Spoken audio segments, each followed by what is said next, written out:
I love sports. I love them so much, I never want them to stop. But as the playoffs wind down, we get fewer games, and the sports aren't sportsing like I want them to. But FanDuel lets me keep the sports going whenever I want. All I have to do is open the app and dream up bets anytime I'm in the mood. And this summer, FanDuel is hooking up all customers with a boost or a bonus daily. That's right, there's something for everyone every day all summer long. So head over to FanDuel.com/sportsfan and start making the most out of your summer. FanDuel, official sports betting partner of Major League Baseball. Must be 21 plus and present in Iowa. First online real money wager only. $10 first deposit required. Bonus issued as non-withdrawable bonus bets that expire 7 days after receipt. Restrictions apply. See terms at sportsbook.fanduel.com. Gambling problem? Call 1-800-BETS-OFF. The views and opinions expressed by A Little Bit Culty are those of the hosts and do not necessarily reflect the official policy or position of the podcast. Any content provided by our guests, bloggers, sponsors, or authors are of their opinion and are not intended to malign any religion, group, club, organization,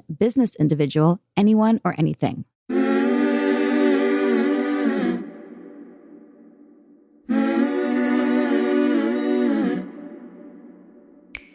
Welcome to A Little Bit Culty, a podcast about what happens when something that seems like a great thing at first goes to the dark side and takes you with it. I'm your host, Sarah Edmondson. And I'm also your host, Anthony Ames, a.k.a. Nippy. Sarah and I met, fell in love in a, quote, self-help organization that turned out to be a mega cult called NXIVM. Heard of it? We got out of there together, and on our way out, we helped shut it down. Our journey as NXIVM whistleblowers was captured in detail on a docuseries called The Vow on HBO, and also on the front page of a newspaper. New York Times, babe. Right. Have you heard of it? Each week on A Little Bit Culty, we talk with other former cult members and whistleblowers, plus experts in things like cultic abuse and coercive control. We also turn the mic over to advocates and clinicians with wisdom to share on recovering from everything from MLMs and toxic religion to bad romances with raging narcissists. There's always something to learn about the cultiverse. Be sure to subscribe to A Little Bit Culty so you don't miss an episode. Find us on Instagram and at alittlebitculty.com.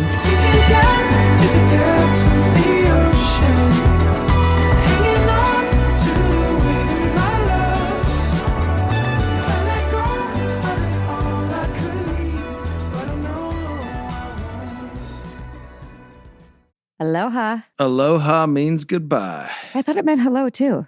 It does mean goodbye, too, doesn't it? So we were in Hawaii for 10 days, and this is the extent of the knowledge that Nippy and I acquired. And, well, first of all, it's great to be back, but it was so good to take a proper vacation, right? Oh, yeah. I found the Civic Center with the basketball court, one of the nicest basketball courts in Maui. It's where the basketball teams practice for the Maui Invitational. I love that we were in Hawaii for 10 days and the basketball court was the highlight. I had to find it. Troy did his drills. He was popping his jumper. It was really great. He actually beat me in a game of Round the Horn for the first time ever. I just liked being on the beach, and I want to make it known that when we were in NXIVM, the line was, why would you take a vacation? Why would you vacate from your life? And it was like totally looked down upon to take a break. And my mom has been trying to take us to Hawaii for a long time. And then, of course, everything got pushed because of COVID. So as soon as we were able to fly, she booked this trip. Big shout out to my mom. Yeah, big shout out to Sarah's mom. So supportive of our healing process and taking a little break. Anyway, we're back. Before we introduce our guest, just a couple housekeeping things. We've been so blown away, again, from all of the support that we've gotten from our listeners. We still have not decided on a name. We've got some options, a list, a growing list that maybe we can go over in our Ask Me Anything episode, which is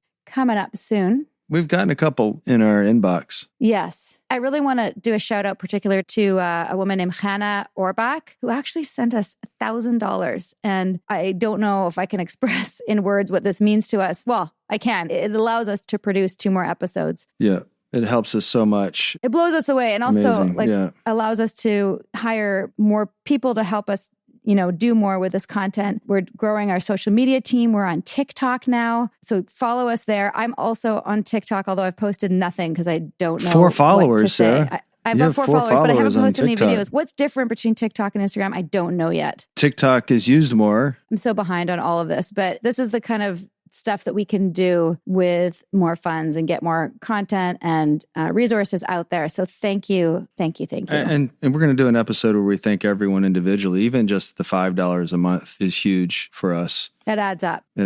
So thank you to everyone. Thank you's not enough. I wish we could meet everyone some point. And well, I'm thank sending him Hannah a personally. copy of my book, that's for sure. Say thank you. And also thanks everyone who takes the time to write us letters. You know, I'm about 150 emails behind. If you At haven't least. heard from me, please, please bear with me. I'm trying to get through them as quickly as possible. And a lot of people actually write very extensive feedback, sometimes positive, sometimes, constructive criticism. And I appreciate that. Like we're learning and growing. Well, it means we're doing it right. If people are thinking and even having problems with it, we get to learn too. So I like that process. I like getting constructive feedback that even though I kind of feel a little bit, I don't know, you have that pang in your solar plex where you think it's coming, but if you walk away from the email, transcending that and coming away with a little bit of nugget that helps you, you get to grow and it informs your audience. So it's a healthy relationship in that regard. So I love that. I love that too, especially with the last one with Cameron about corporate culture. I think what was interesting for that, I thought we had expressed that this was like sort of one side. This is coming from the angle of somebody who was, in the power position, trying to figure out his responsibility and where things went too far. Obviously, it's a much bigger topic. And down the road, we'd love to do another one with somebody who is, on the other side of the corporate culture and was like, in one of those companies and can give us some insider information on how they left it. To your point, Sarah, you have to be able to have, messy conversations where you don't get it right. We're not going to get it right all the time. Yeah. So if you're offended, hang in there. Yeah, you may also be offended by this next episode where we cover the Jehovah's Witnesses, fondly referred to in this space as the J-dubs. The J-dubs. And, we took a little break from some of the heavier content that we've been doing recently, partly with Cameron and also partly with Ian, our next guest. Although they all have a heavy aspect to them, I think, too. Well, all that to say is I think we need to do another episode with somebody who, and I have a couple people lined up who have had a much darker experience in the Jehovah's Witnesses church. But I think that it's great that we have this one to sort of set the stage. Well, also, that's the way these things work, right? People had a way darker experience than we did in NXIVM. So yes. You're not going to get everyone who's going to come in and guns a-blazing. Some people actually could have a positive experience and leave. That reminds me, someone wrote me, and I think this is a really good distinction. They were giving me feedback. They felt that I was finding the silver linings in terms of showing what's good about some of these people. And I really want to stress, I'm not trying to do that. I'm trying to show what looks good on the outside that draws people in. I'm not saying, oh, but they did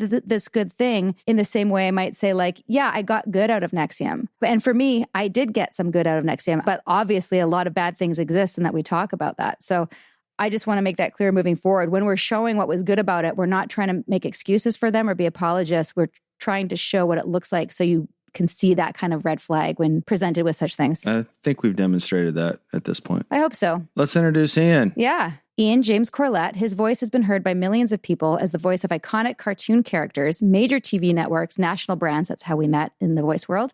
You may have heard him in the Emmy-nominated Dinosaur Train, in Cartoon Network's zany Johnny Test, or in the latest Disney Junior hit, Vampirina. And going further back, Ian originated the iconic English dub voice of Goku in Dragonball Z, as well as voicing other 90s icons such as Megaman, which I remember, and Bob in Reboot. He really is a big deal in the voice community here in Vancouver. I actually met him in the studio, and I'll let him tell that story when we get to the interview. Ian spent most of his time in front of a microphone, but today it's to voice a different kind of story, his own. He joins us to share his journey from born and raised Jehovah Witness to church elder to ex-J-dub.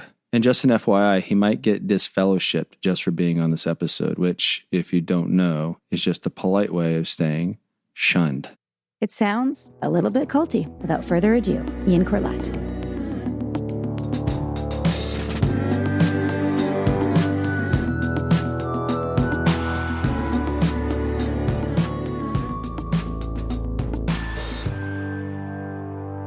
Ian Corlett. Yes. Present. We're doing and it. Accounted for. Present. I think this is history in the making. I think so too. Right here. we go way back. I remember when this podcast was a glimmer in your eye. Yep. We reconnected around the time of the vow, and then when we started the podcast, you from the beginning were like, you need to do an episode on the Jehovah's Witnesses, and I was like, yes, we do. And the whole time you're like, one day I'll tell my story. Then all of a sudden, yep, you were ready. This is my coming out. Yeah. How do you feel about that? Great and a little cautious. I'm not a cautious person, but when it comes to this part of my life, I've always been very cautious because, you wouldn't have known, even though we worked together. We didn't work together tons, but I was never one of those JWs.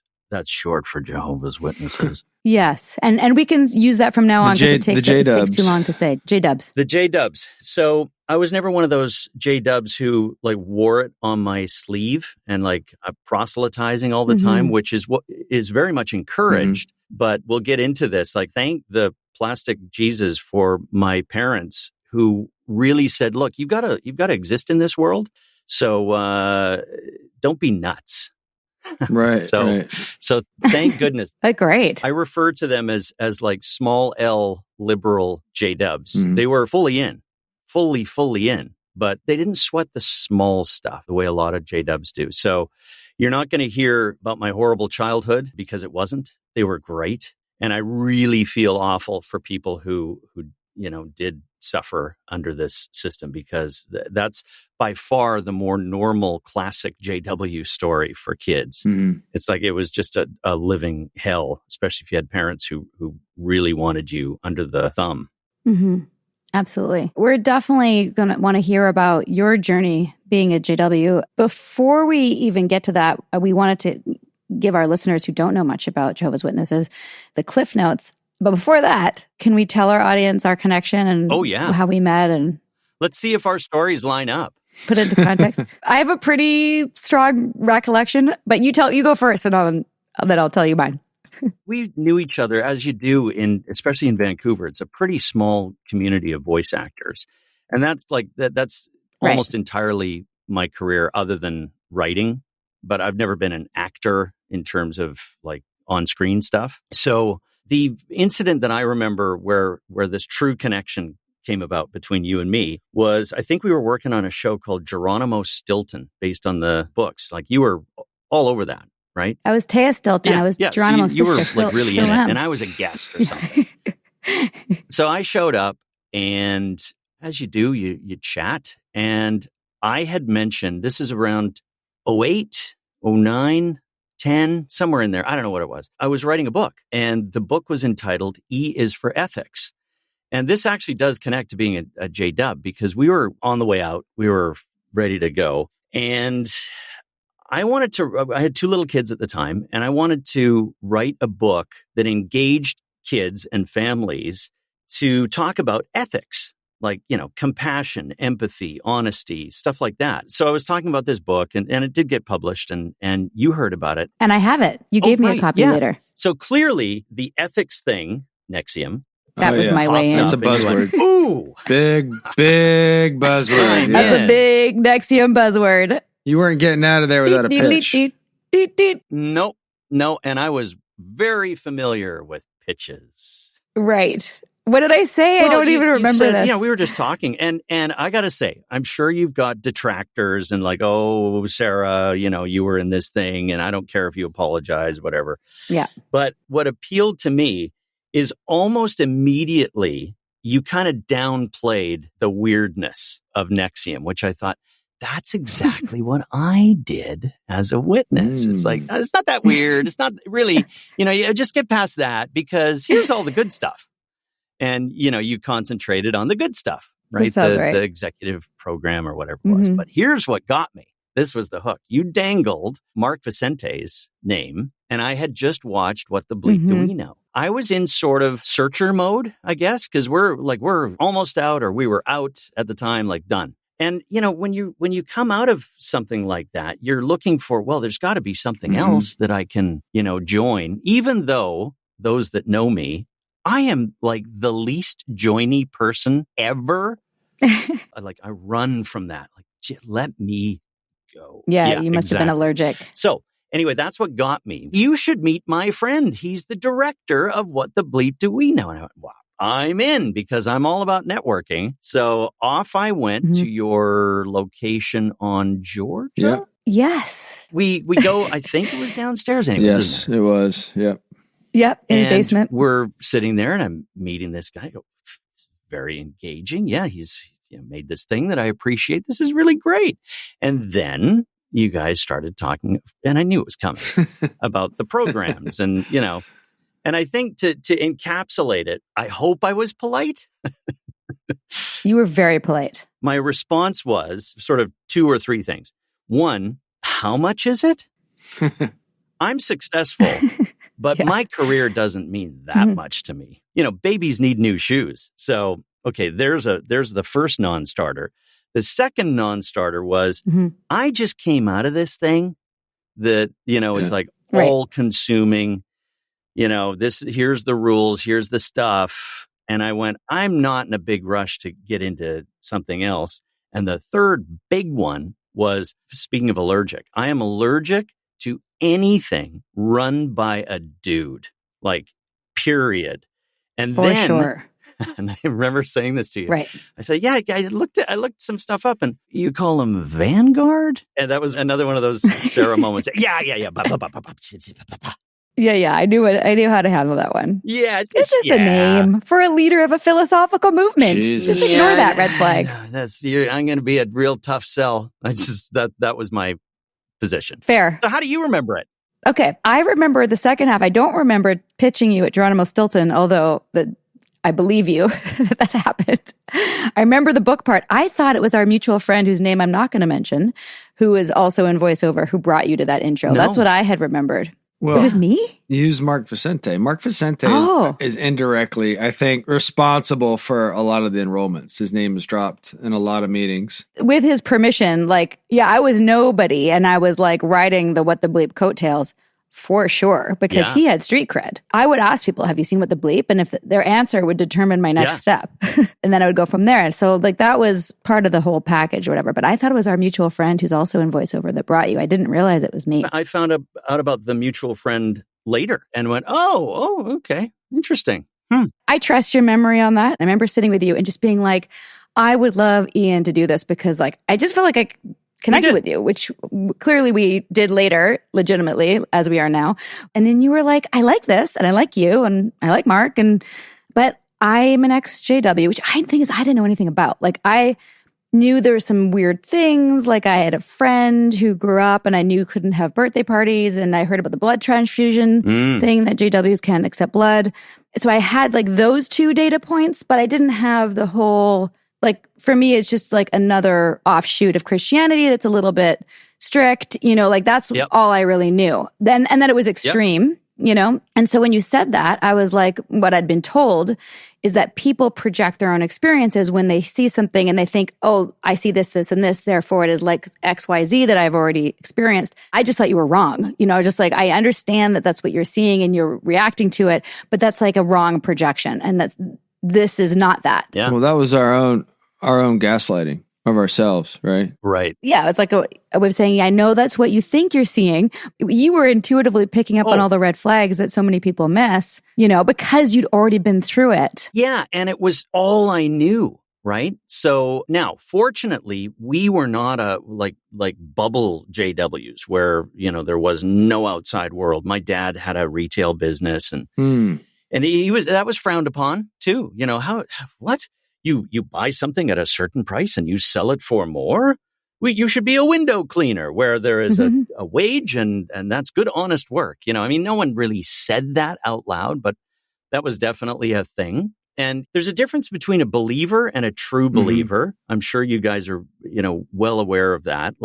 True believers are no doubts, nothing, no questioning, nothing. And he was a skeptic. Anyone who knew my dad, oh my Lord, was he a skeptic about everything. But he did sort of take the JW faith with less skepticism because he was a very young teen when his mother became a witness. So that's part of the family history. So I was 3rd generation, and it really makes a big difference when you're born in. Sure, everyone's supposed to, at a certain point, the term is you make the truth your own. And you make a decision to get baptized, everyone is free to make your decision. Yeah, sure, you're free. Of course. But if you leave, then you have nothing.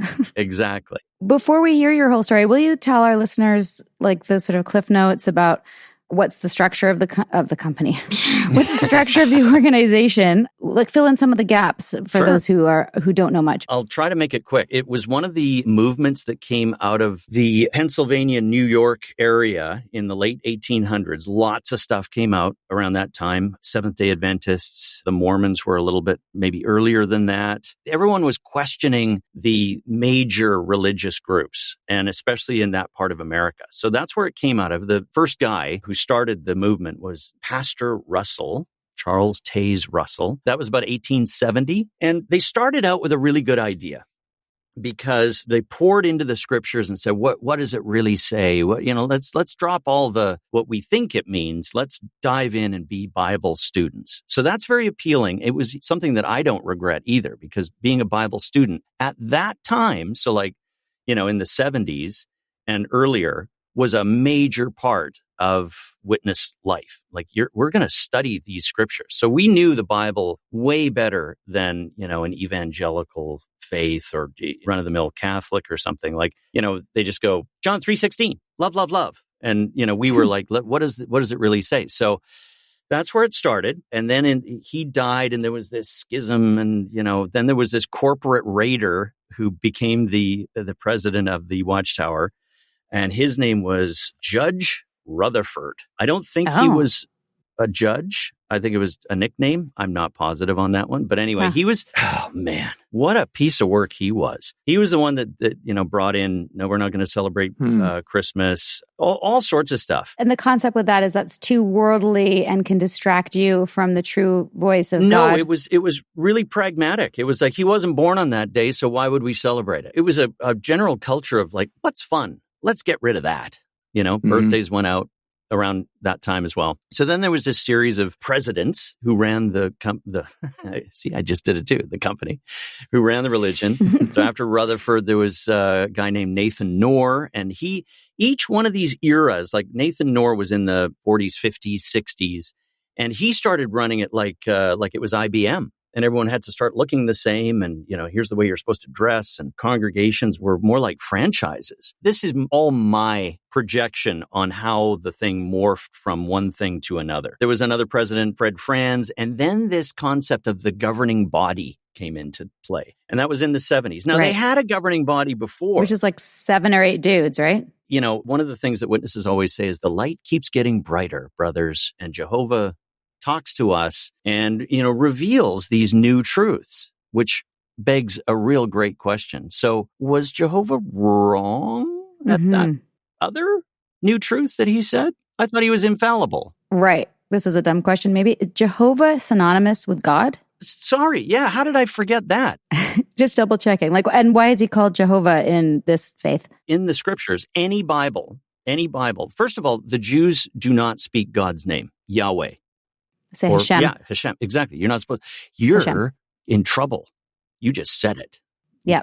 Jewess. Hashem is the name. I thought it was Yahweh, but I don't know Hebrew. So I think Hashem is okay to say, but maybe I'm wrong. I'm not a very good Jew. Maybe that's the acceptable way to refer to God. I think so. That's probably right. Yeah.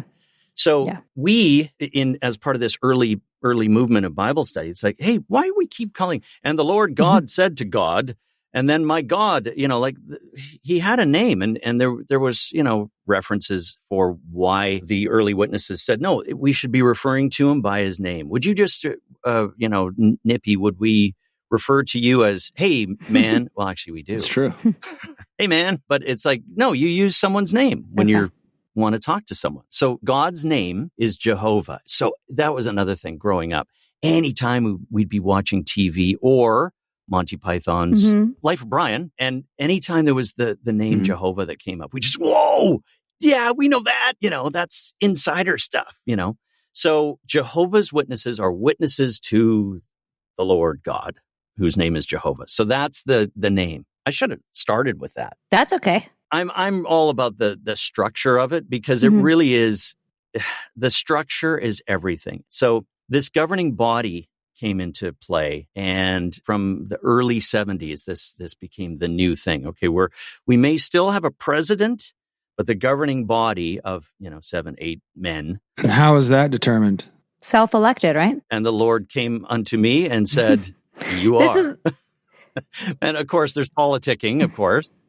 So what happens if you just decided the Lord came to you? Are you now in competition for that spot? No. Like Because I'm not in Bethel. I'm not in the system. Bethel is like the headquarters where people live and work. So there are other members of the 144,000. So we do believe in heaven, but we believe that there's a very, very limited number of people because of something in Revelation that will go to heaven. So the rest of us are looking forward to a paradise earth. So you're going to die, and then in the twinkling of an eye, you're going to wake up in paradise. Hey, who wants to go to heaven anyway? Clouds and harps.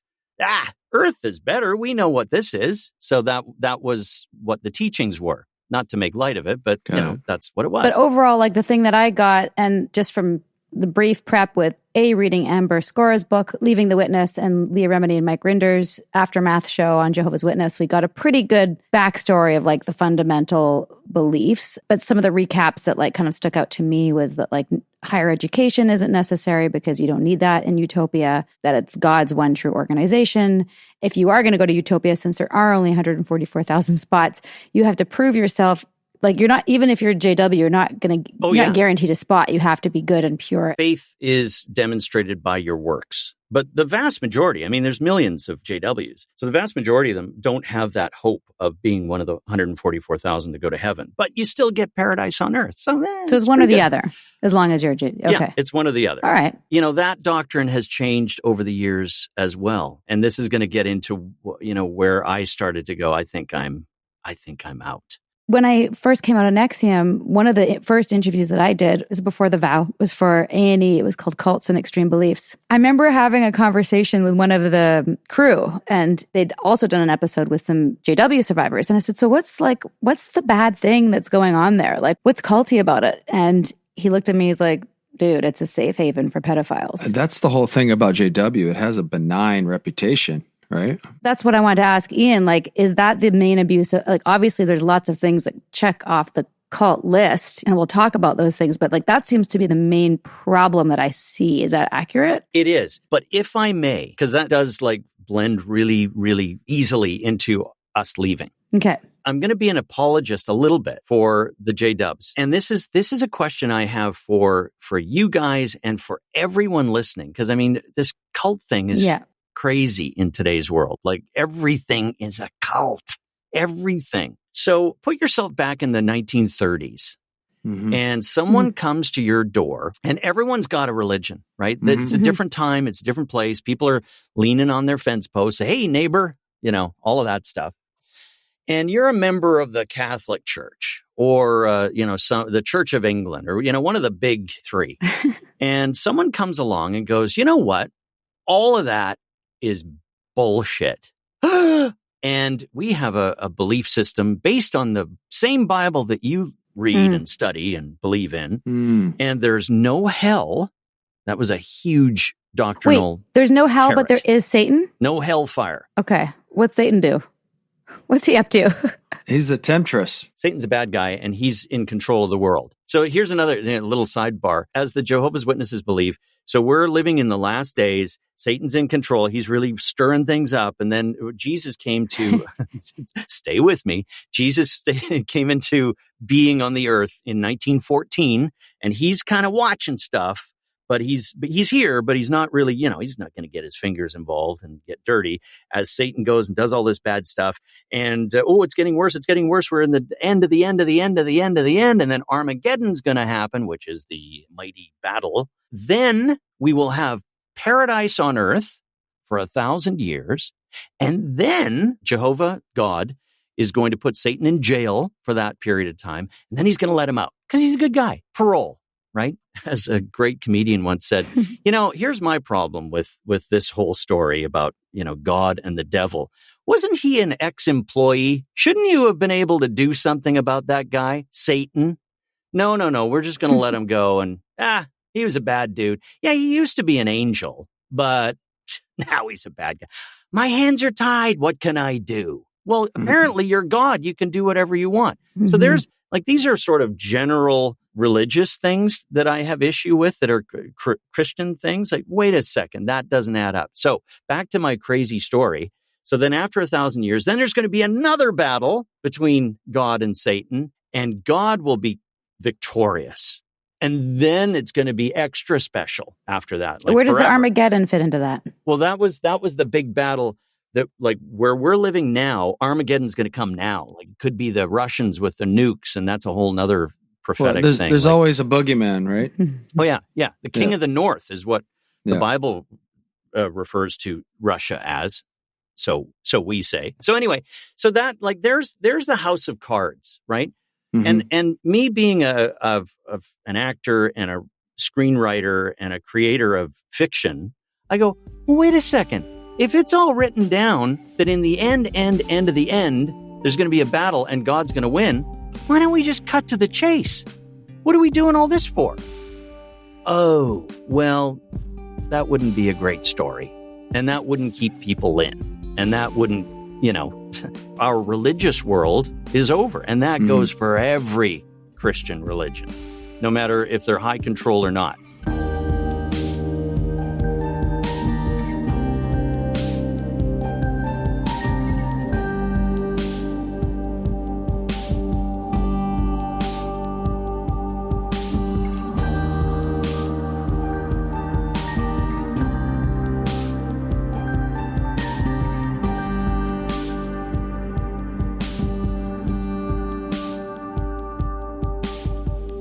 We tell our stories.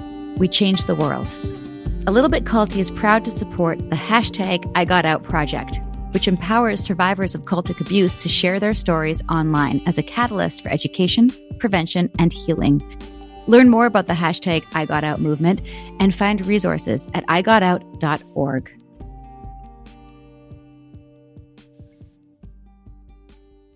This episode is sponsored by BetterHelp.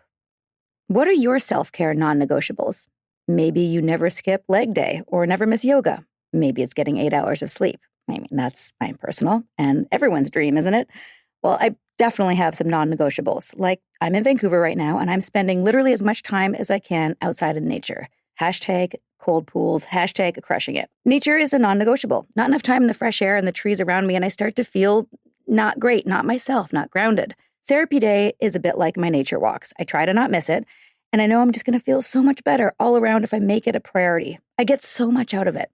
It helps me put my worries and anxieties in their rightful place and helps me clear my mind so I can focus on what I really need and sometimes what I don't need. Like, I don't need to be overbooking myself just because I hate to say no to people. You know what I mean? Thanks, therapy. Thanks for helping me see that. And if you're thinking of starting therapy, give BetterHelp a try. It's entirely online, designed to be convenient, flexible, and suited to your schedule. Just fill out a brief questionnaire and get matched with a licensed therapist and switch therapists anytime for no additional charge. Look, even when we know what makes us happy, it's hard to make time for it. But when you feel like you have no time for yourself, non-negotiables like therapy are more important than ever. Never skip therapy day with BetterHelp. Visit betterhelp.com/culty today to get 10% off your first month. That's BetterHelp, HELP.com/culty. The Frankies were a picture-perfect influencer family. But everything wasn't as it seemed. I just had a 12-year-old boy show up here asking for help. He's emaciated. He's got tape around his legs. Ruby Frankie is his mom's name. Infamous is covering Ruby Frankie, the world of Mormonism, and a secret therapy group that ruined lives. Listen to Infamous wherever you get your podcasts. So this gets me to cults. You guys are experts on it, and everyone that you talk to is an expert, and, it builds on the data that you get. And I don't believe that Pastor Charles Taze Russell, when he sat down and cracked the books open and said, let's look at this, I don't think he was starting a cult. I don't think it at all. Mm-mm. I think cults can develop. Now, it's different if there's one dude like L. Ron Hubbard. Right. Okay. He literally is on the record with his buddies of going, I'm going to sell people a piece of blue sky. And that's it. You're started a cult. Okay. So that's really obvious. With the witnesses, I'm I'm trying to be really realistic. Mm-hmm. And I don't think it started that way. So now back to my family history. So someone's knocking on your door and they say, you know what? All that stuff you're learning and, the collection plate and at every church, we don't do that. We don't believe in hell. When you die, you die. And if you're, a bad dude, you're just not coming back to life in the paradise.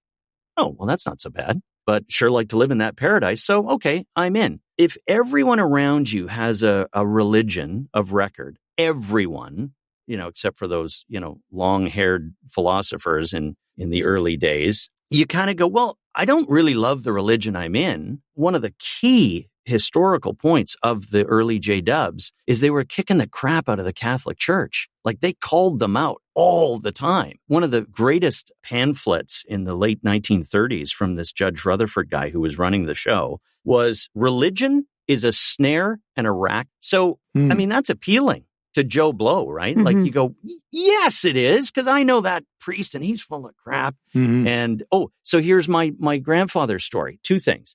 This is in Saskatchewan. He was born in Austria, but he was a Ukrainian. He would go into town literally in a horse and buggy. Now, I mean, it was the 30s. It wasn't like super oldie-timey, but that's what he had. So he'd go into town, and on this one occasion, he would get some extra butter or milk or whatever he was getting, and he'd go by the church.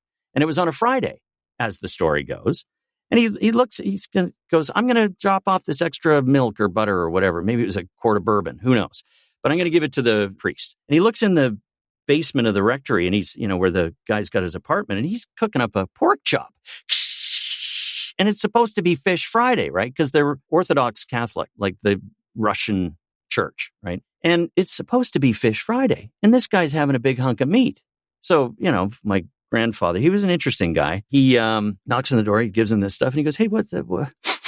Smells like pork chops. And he goes, hey, George, just between you and me, sometimes it looked really fresh at the butcher shop.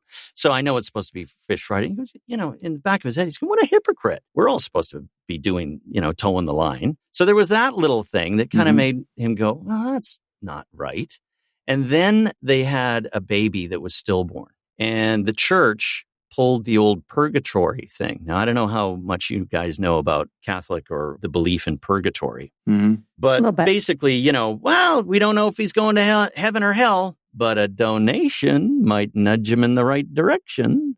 And that's what they said to my grandparents. And that did not sit very well at all. It's like, our baby just died. All of those things, I'm sure there was other parts of the story, meant that when Joe J. Dub went, hey, neighbor, I've got something for you. And it's mostly kicking the crap out of those Catholics that I know you're on the fence about anyway. They went, okay, I'm in. Got it. So interesting. I would have done something similar because it was sort of like the rebel religion. Totally the rebel religion. See, I don't see that as being an apologist. I see that as explain, and this is what we like to do in our podcast. We'd like to explain why people join. Like what was good about it at the time, because we all know nobody joins a cult on purpose. Right. What was that appeal? That makes sense to me. Yeah. And I think a lot of things start out that way. And I haven't done the research and could say whether he had good intentions or bad intentions, but it seems like down the road as like this whole governing body with 7 or 8 dudes in New York decide everything, overseeing branch committees, overseeing, tell me if I have this right, circuit overseers, overseeing elders, overseeing the congregation. I mean, that's like, it's like our straight path, right? Like there's levels that people get to, but the people at the top, who chose them and how do they get into that position of power, which is where it seems to be problematic. Right. The problem I see is it's not enrolling you on the merits and principles of the religion. It's appealing to some sort of aspect of you of a hook. It's using your hate for Catholicism to align yourself with something, and there's not a real ideology there.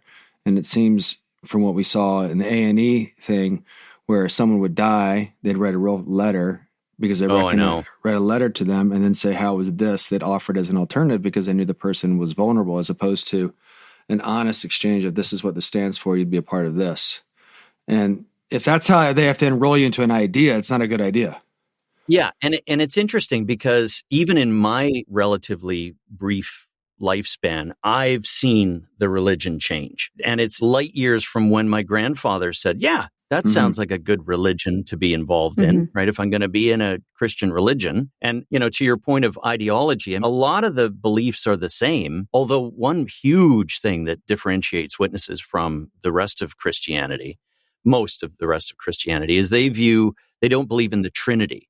The Trinity doctrine is that there's the God, the Father, and the Holy Spirit, and that they're all mysteriously one thing. And loads of people go, what? That seems weird. We believe that Jesus actually was I still do it. Anyway, the J-Dubs takes time. believe that Jesus is God's son. And just back to Pastor Russell, as I was starting to wake up, one of the things that I did was use the skills that the witness world educated me with, which I do not regret, was we were so analytical and so knowledgeable about every other faith so that you could knock holes in it. But you don't ever aim that gun back at us. Of course not. So I aimed that gun at everything and went, let's have a look. So one of the things that I think the early founders missed was saying that the Bible is the inspired word of God, and we're not going past this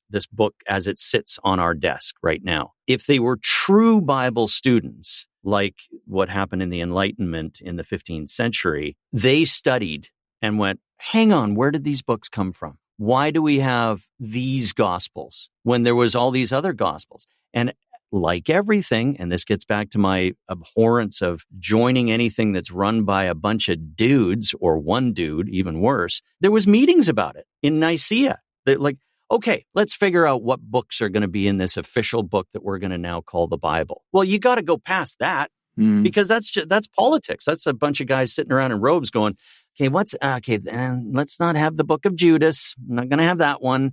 And that other gospel account where they actually show or wrote that Jesus was a child and was using his superpowers to blast other kids that he didn't like, and he would strike them dead as a 10-year-old. Well, we're not going to have that in the Bible.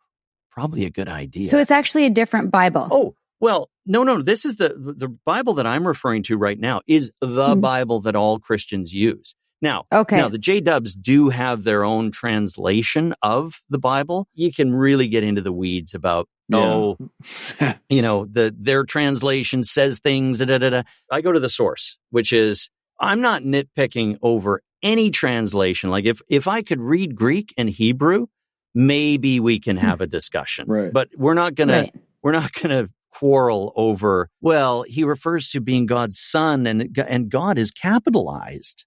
So that means, no.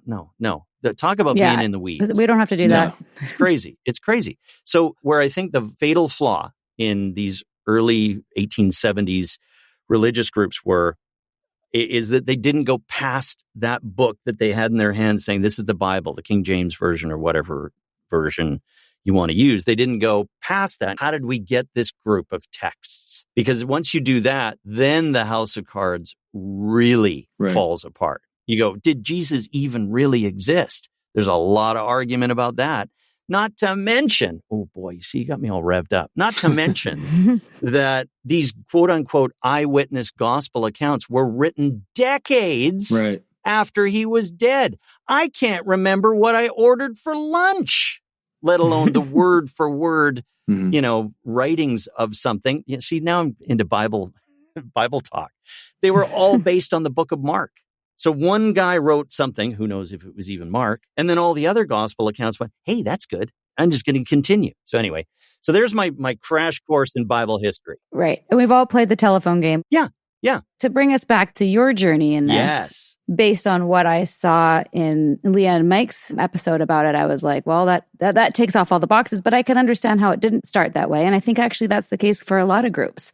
Starts off with good intentions and humans are fallible. And how do you have checks and balances when there's only 7 or 8 dudes on the governing body? Like that's like such a glaring problem for me anyway, especially with some of the misogyny and stuff and the, women's subservience to men and all that stuff that comes later, right? It's a huge problem. And just to cap off the family history, my uncle, when the governing body first got set up in the early 70s, my uncle was one of the major players he sat on the governing body. Wow. So we had a direct line to Brooklyn Bethel. And, that sort of elevated our family, like, ooh, we're really in. And my dad served as an elder. I served as an elder in the congregation as well. What does that mean? What is an elder? Well, I'm an older man, even though I was in my 30s or early 40s. It means that you're one of the guys who, will get up in front of the congregation and give a talk. You're one of the people who sits on judicial, I'm using air quotes for your listeners, judicial committees, which is basically a 3-man judicial, like 3 high school educated men basically hold in their hands people's lives because, well, we don't need a hellfire teaching to go, you better get in line or else you're going straight to hell. No, we can ruin your life right now. Because if you're guilty of something that is unforgivable, you will be disfellowshipped. And that means shunned. Yep. So if you take away someone's whole social system, I mean, talk about a control system, right? So very similar to Scientology, very similar to Mormonism. I always, kindly referred to the witnesses as, sort of Scientology, Mormon light. Because they're the most passive-aggressive group you'll ever meet. I mean, that's how they roll. Kind of a question I have going right now. It seems like seeing some of the stuff on A&E, which was the extreme witness, Jehovah Witness, it seemed like your scenario has kind of 1 foot in society. Is that accurate? Yeah, it's very accurate. Kind of like us with NXIVM. You could go through it without it being so dogmatic. So you're at the whim of like what region you're in, who's the leader in your elder in your region. Is that kind of what I'm hearing? Yes. And when I served as an elder in our congregation, we were a pretty warm and fuzzy bunch. It was in the 90s and, yuppies were, it was right downtown, like west side of Vancouver. And we were kind of like, we believed all the stuff. We had all the literature. We had all the directives. But, starting in the 70s, things got a little softer. There was a little bit of wiggle room, but it depended on what kind of congregation you were in. Yeah, that's my question. So could someone, say, from Montana come up and want a community up here and be horrified by the lack of... Yes. Okay. Yes. Okay. As a matter of fact, the step right before being an elder is being a ministerial servant. So it's like an elder in training or whatever color sash you guys used to use. I was going to say, do you get a sash promotion for that jump? And this was in the late 80s. And I had grown my sideburns like just to the bottom of my ear. And if you can remember how hip that was at the time, like short hair and long sideburn, ooh, pretty cool. Yeah. Oh yeah. And I remember going to a wedding and chat, and some young guy comes up and he goes, "You're a ministerial servant?" Yeah. How do you get away with it with those? Right. Like that's the kind of thing that can happen, right? So exactly. To your point, it really depended on where you were. Like I said, thank goodness that I had the parents that I had, because I had 2 older brothers and we lived through the whole, Beatles late, 70s time where everyone who was anything had long hair, right? And it didn't mean like down your back. You were of the era. Yeah. So my dad would get called up on the carpet for, your son's hair is touching his collar, that long.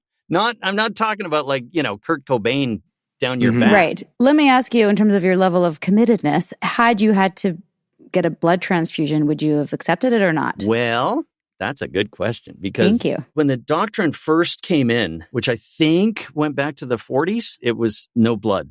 And just to give a little context, it's based on a scripture, which is really talking about slaughtering animals and eating animals.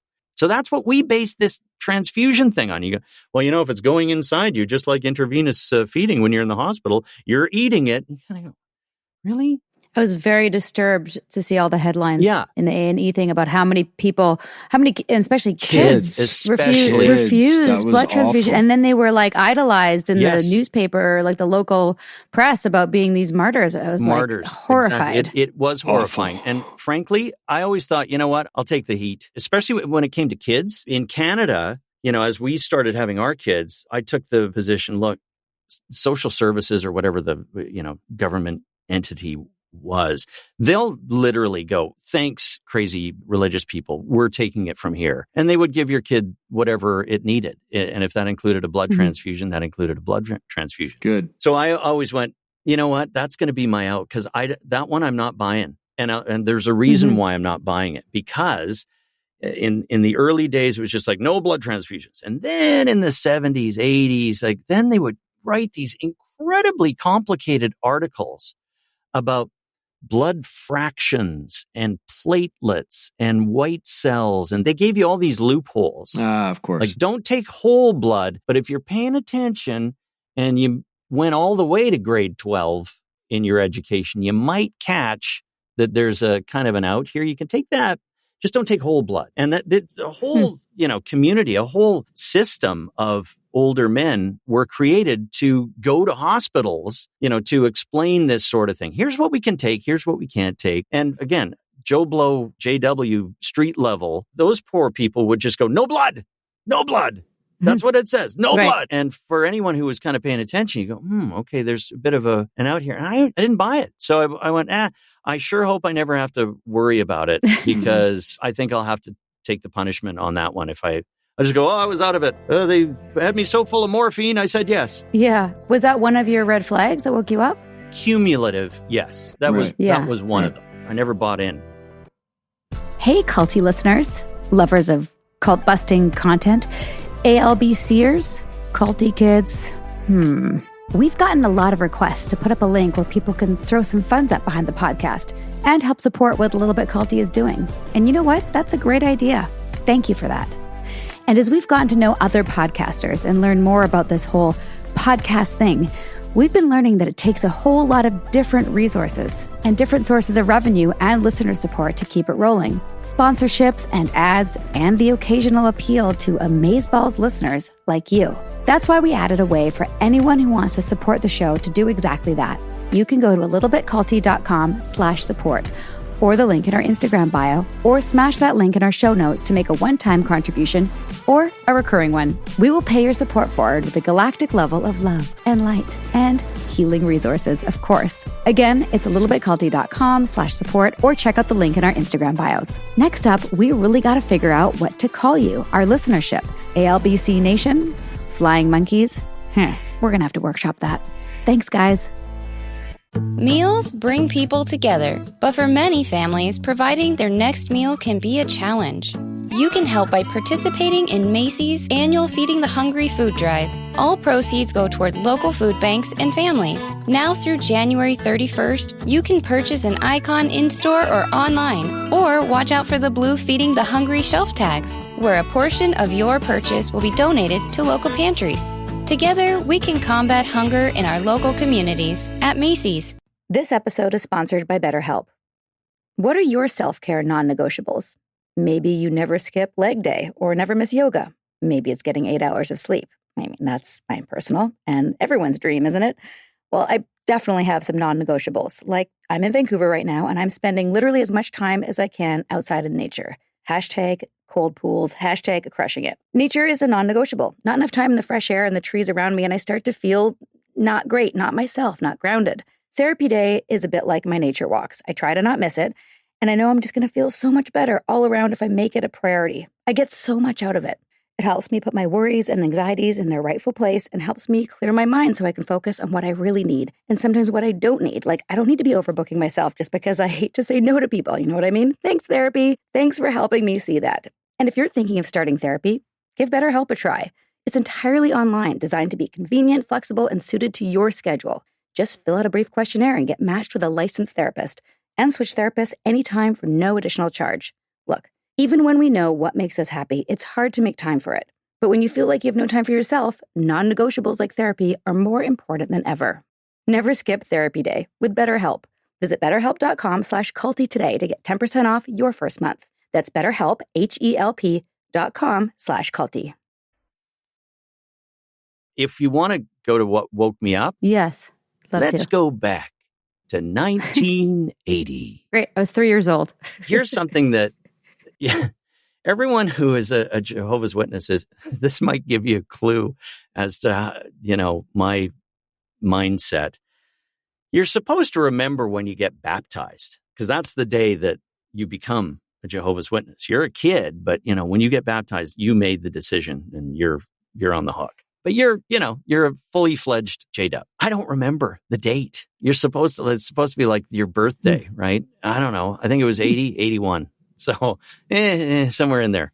Anyway, so I get baptized, and one of the key doctrinal points my whole life growing up was 1914, if you've been paying attention at home, was when Jesus came to the earth, and this is when everything changed. And the doctrine was, this generation alive in 1914 shall not pass away before the end comes. Well, there's a lot of definitions of what a generation is, right? Some people have it as small as 25 years, right? It's like a generation. The kids have kids, right?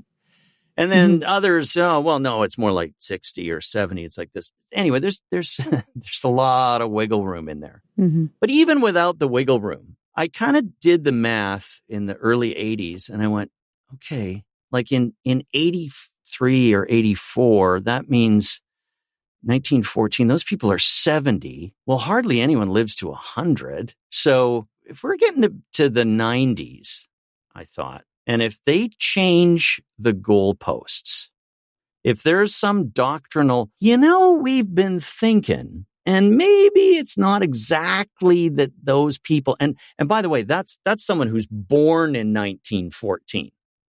The old doctrine was you had to be aware and like, ooh, the world changed in 1914. So, I mean, at minimum, you've got to be 10 or 15 to make it make any sense. You're not a little kid. So I just made this marker in my head. If they change the goalposts in the late 80s or 90s, I'm out. And sure enough, they did. Basically, what they started doing was, well, this generation's a little fuzzy.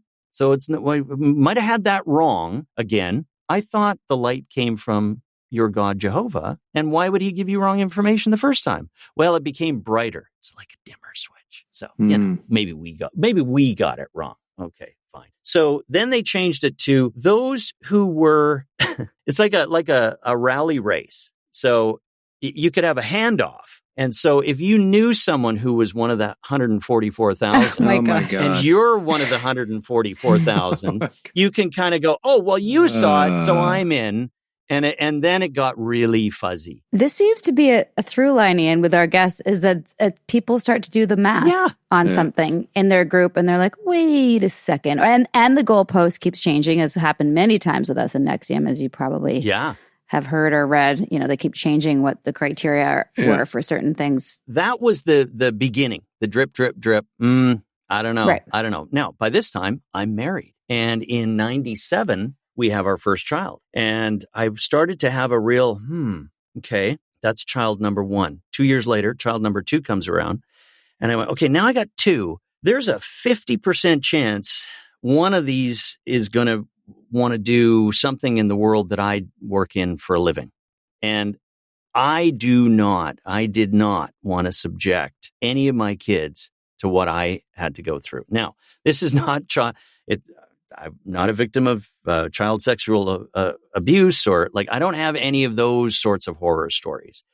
But what I had to do, Sarah, you will get this. I started in voiceover in Vancouver before there was any animation, before there was anything else happening, and it was commercials. And every year around late August, September, I would start getting booked for commercials, and I would have to kind of cagily, I don't think that's a word, interrogate the people who were booking me to find out if it was a Christmas commercial, because I knew that would be like, I'd be in deep trouble if I did a Christmas commercial. So all these production companies, it was a different world then, right? Like the production company would just hire you. They didn't even audition.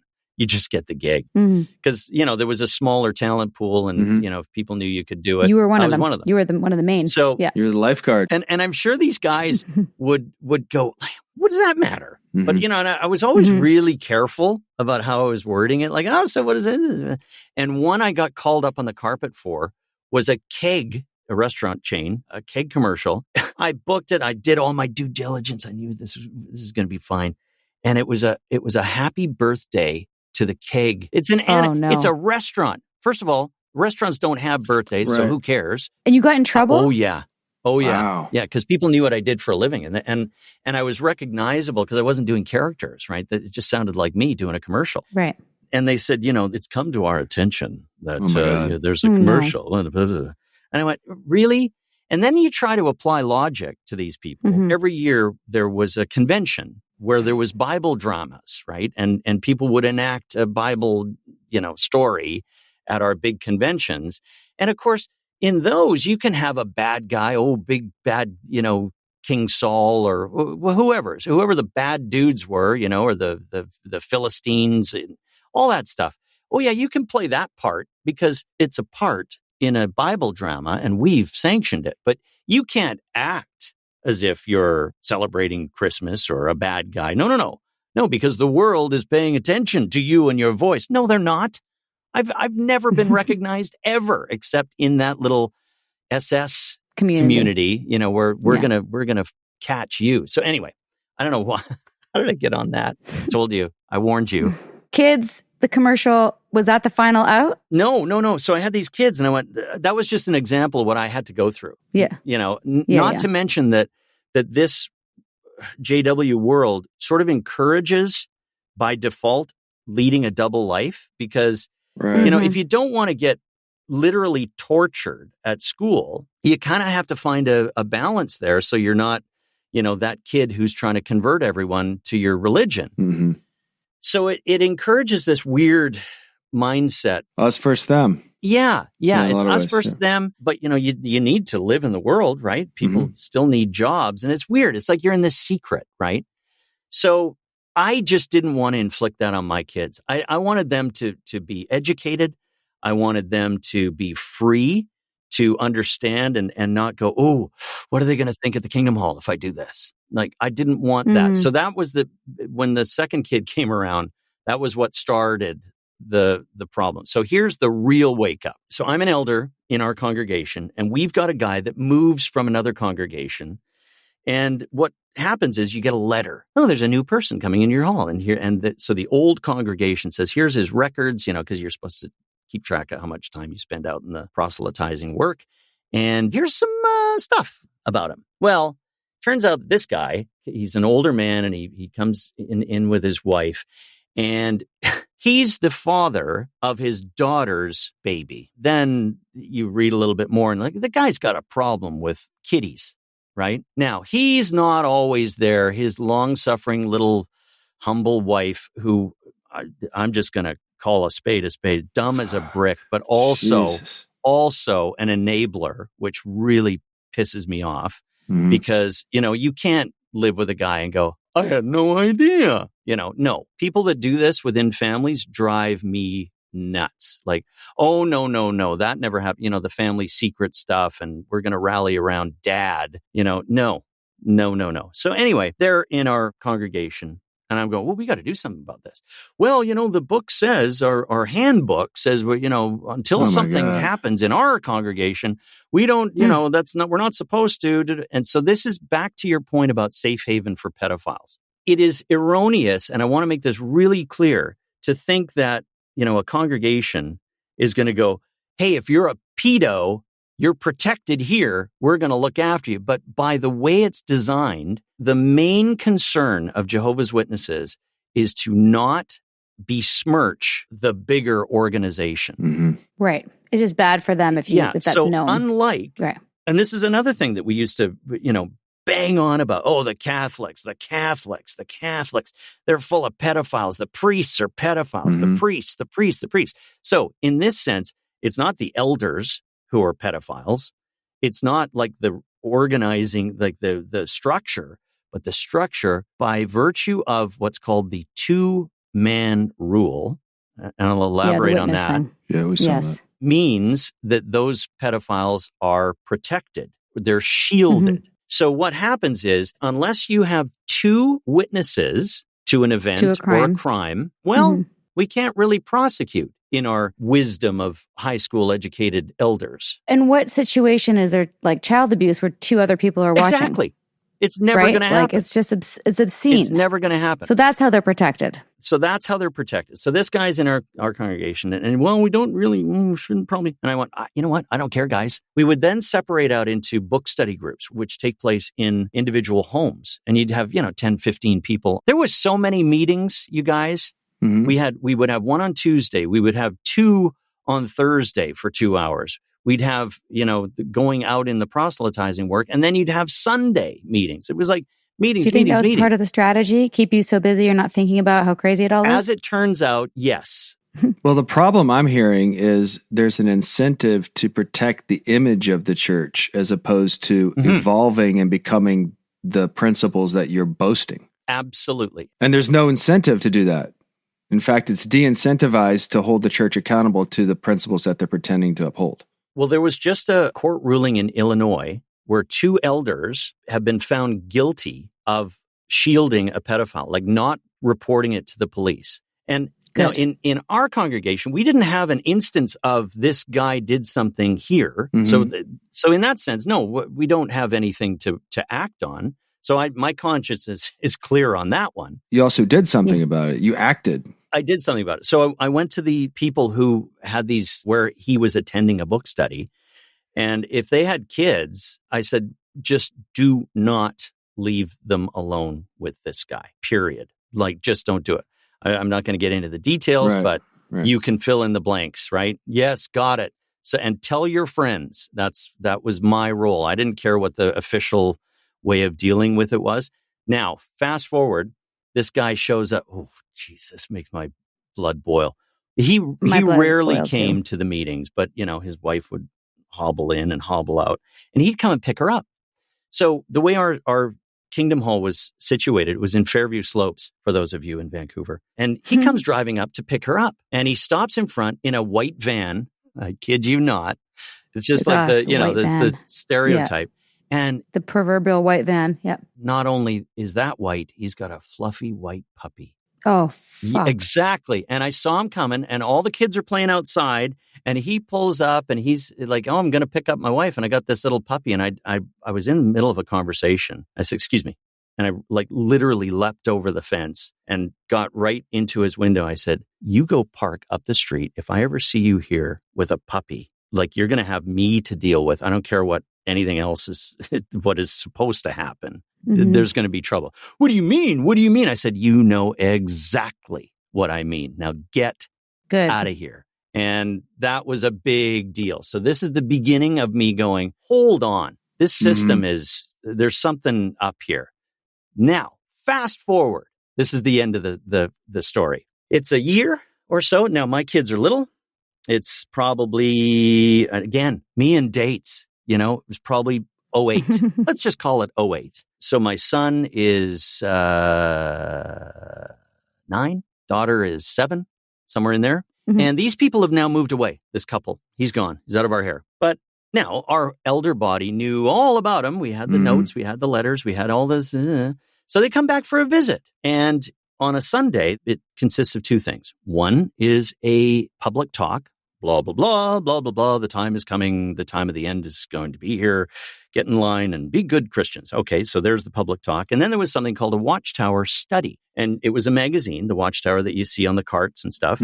And you would put up your hand and comment on whatever the topic was that we were studying that week. So the guy who is in charge, the conductor of that meeting, is in charge of pointing into the audience. People put up their hands. "Hey, I got a comment. I got a comment. I got a comment." And, you get called on and you get a microphone. You go, "Here's my answer to that." Blah, blah, blah, blah, blah, blah. This guy comes to visit. They've been out of our hall for a while. Him and his wife come for a visit. And they're sitting right up near the front. And he puts his hand up, thinking, okay. The guy who was conducting the study goes, "Oh, yes, brother blank." And my wife pops her head up like a gopher out of a hole and goes, "What?" He just referred to him as brother. The person conducting the study has full discretion about who he calls on and who he doesn't call on. So you're going to call on that guy and you're going to call him brother? Because he was always kind of fringy anyway, right? He's not, first of all, he's, if he's doing what he's doing, he's not a brother. and don't call on him. So my wife literally pops out of her seat. We were sitting near the back because we had kids. And she said, I'm going. And I went, now we had lots of conversations. I'm so proud of her. Because I was an elder and I was angst ridden because I'd go to these elder meetings and I'd come home and she'd have to listen to me. I would never reveal what the meeting was about, but I would be like, I can't stand this. Like, am I going to do this? Because there's this tipping point, right? And I'm sure you guys went through it too, where you go, if I'm in, I'm going to be all in and I'm going to play the game, which is not my nature. Like, I really don't want to play any game at all, ever. Mm-hmm. But I was ready to do it because it's like your whole life, right? And I would be angst ridden, and then you'd sit in these. This is like another episode. The judicial meetings, the three guys talking to some young person, usually a girl, who goes, "Yeah, so I had too much to drink at this party, and I committed fornication, and this happened." And then there's always some brother going, "And where did he touch you?" And one more time, was it over the clothes, or was it? Did you feel this? Did you feel that? Were you aroused? And I'm going, oh my God, this is where I turn into a Catholic. It's enough that they're here. Can we just tell them to say 4 Hail Marys and don't do it again? No. We need to get in there. And so anyway. Did you walk out with her? Of course I did. And there was several people running to the door going, what's going on? Once again, my famous line, you know exactly what's going on. And we left. I'm so proud of you guys. Now, according to my wife, she said we never went back. I think that was the beginning of the fade, because the way to exit, and this podcast, depending on where it goes and who hears it, they may have a judicial meeting about us all in absentia, and we'll get officially. Oh, so you haven't been officially disfellowshipped? No, we just wanted to fade because my parents were still involved. Yeah. We've had these big family ties. It's complicated. It's really complicated. Yeah. And this was before fading was this is a term now. I thought I made it up. It didn't really exist. And also the term PIMO, right? Like physically in, but mentally out. Thank you for bringing that up, because I asserted for years, I said, I think there's 50%, because most of the people who identify as Jehovah's Witnesses are born in. They're just in. It's been a long time since you started to fade. How do you feel about it now? And what would you say to family or friends who might be listening who are still in, and what words of wisdom can you impart to them? That's a great question, because the minute you question openly any doctrine, you are in apostate territory. And when you're an apostate, you're out. You will be disfellowshipped. So your whole world will disappear. An apostate who's disfellowshipped has less status than someone who's committed murder, and is a family member who, they weren't ever disfellowshipped. Stuff happened and they're in jail, but So my words of wisdom is be brutally, brutally honest with yourself. Do a cost analysis. If staying in and being in means that you're in constant conflict, that's not good for your health. That's not good for anything. You are literally living a lie. I think it's just the worst thing you can possibly do. So, now we've got so many resources online. We've got 1 million people that have blogs and speaking out about post YouTube videos, which just, back in history in the late 90s, I remember the JWs being really concerned about the internet. And we know Fair why. Enough. Yeah. Well, you really have to go out of the way to put your head in the sand to avoid hearing. Yeah. Yeah. Well, actually, I see people quite often in Vancouver selling the books, the Watchtower books. My impulse is to go up and be like, do you know you're in a cult? And I know that won't help them at all.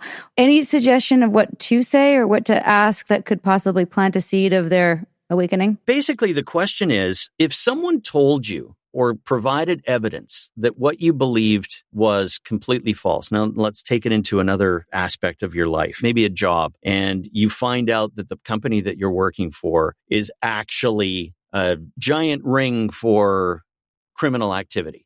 But you're just a guy who's, working at the front desk or something. So if someone provided you with tangible evidence about that, you would probably act on that and go, "Ooh, I don't want to have anything to do with that."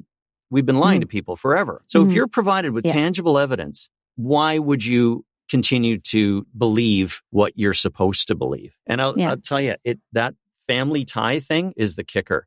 It's so hard for most people. So hard. Fortunately, I hate my family. So no, I'm kidding. We had nothing to, we had lots to lose. Lots and lots to lose. You know, like I said at the beginning, us having this conversation of you referring me to other JWs that we could have with the podcast, and then eventually coming full circle to you being a guest and having this being your coming out party. Like, it means a lot to us that you trust us with that and that you feel comfortable now to, you know, potentially be permanently disfellowshipped. I appreciate your wisdom and your perspective. The most important question is, what chaps your ass the most about the JWs? Let's get down to it. That's a good one. What chaps my ass is religion, period. And that's an umbrella that encompasses all sorts of stuff, because at the heart of every religion is the seed of a guru or a dude or a something. Prove that I'm wrong, that these are cults. Every single, now, lots of them have evolved and they're nice and soft and they're really fluid, and that's great. I mean, if you just want to have happy times and, you know, hey, there was a band. Woo! Yeah, Jesus is Lord. Okay, fine. But, you know, when you really start getting into doctrinal stuff, that chaps my ass. Ian, it's been such a pleasure. Anytime. Imagine yourself walking into a forest. You can see the path and the trees. High above you, the air is crisp. You are walking towards your happy place. Allegedly. Say it with me. Anything said here on this podcast about alleged cults, alleged MLM schemes, alleged douchebaggery, mindfuckery, criminality, spiritual fraud, or the like is offered purely as commentary, because the views and opinions expressed on A Little Bit Culty do not necessarily reflect on official policy or position of the podcast. And any content provided by our guests, bloggers, sponsors, or authors are their opinion and are not intended to malign any religion, group, club, organization, business individual, anyone, or anything. So just let these words drift into your mind without needing to focus on any of them. You are great. You are capable. You deserve to be happy. Nobody's mad at you, unless you're actually a narcissistic, culty criminal. If that's you, cut that shit out. Don't be a fuckwad. But if that's not you, again, you are great.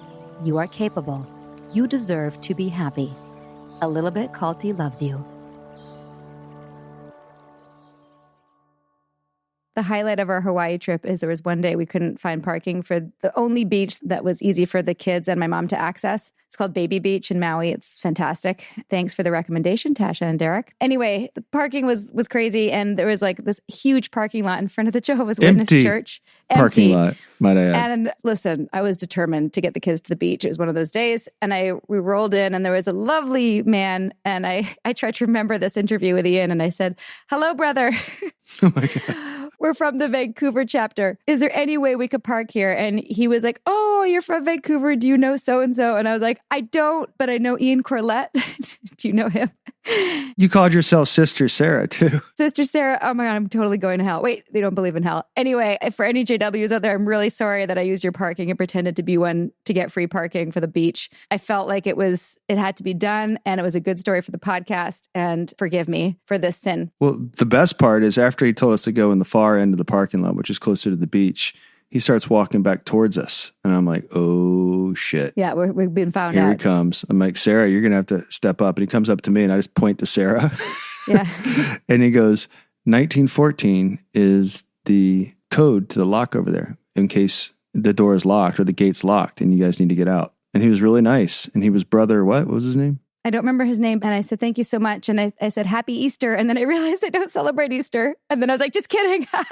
Sarah was like showering him with alohas and mahalos. And I was like, "Mahalo, happy." Oh, and I also said 1914. That's an important year. I was trying to make it look like I knew what happened in 1914. And he just nodded and was like, "Just go to the beach." Yes. Yes. Peace out. Okay, I think Jehovah will forgive you for that, Sister Sarah. But I'm not sure we can forgive Jehovah for this next bit of... Jehovah or Jehovah? Jehovah. Here's my word salad. This is in response to the 144,000 people that'll be resurrected. The Bible indicates that 144,000 people will be resurrected to heavenly life. In the vision recorded at Revelation 14, 1-3, the Apostle John saw, quote, the Lamb standing on Mount Zion, and with him 144,000. In this vision, the quote, the Lamb represents the resurrected Jesus.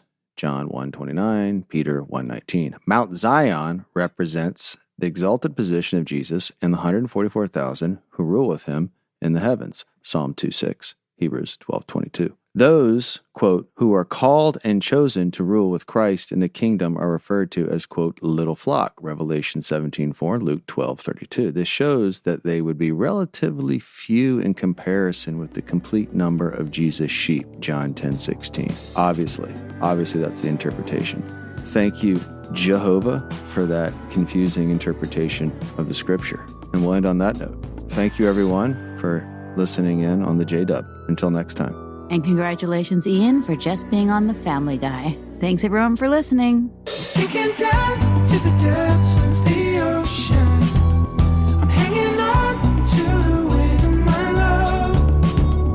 If I let go of it all, I could leave, but I know. Let's keep the conversation going. We'll be back soon with more episodes of A Little Bit Culty with more experts and survivors. And sometimes experts who are survivors, as well as some familiar faces from The Vow from HBO. If you've got suggestions or questions on upcoming topics, find us on Instagram at A Little Bit Culty. And for more background on what brought me here, my memoir, Scarred, the true story of how I escaped NXIVM, the cult that bound my life, is available on Amazon, Audible, and where most books are sold. If you'd like to help us spread the word about A Little Bit Culty podcast, please give us a 5-star review and tell your friends to subscribe. Seriously, take out their phone and tell them to press subscribe. Takes a second. We're also available on Apple Podcasts, Spotify, and every major listening app. And if you're listening on a smartphone, tap or swipe over the cover art of this podcast to find show notes and helpful resources. You might also find some offers from our sponsors there. And when you support our sponsors, you help us keep this podcast going. Just don't be a little bit culty about it. A Little Bit Culty is executive produced by me, your co-host, Sarah Edmondson, and Anthony Nippy Ames. That's me. Associate producer is Jess Tardy. Produced, edited, mixed, and mastered by Citizens of Sound. Our amazing theme song, Cultivated, is by John Bryant and co-written by Nigel Asselin. I'm Sarah Edmondson, and thanks for listening to A Little Bit Culty.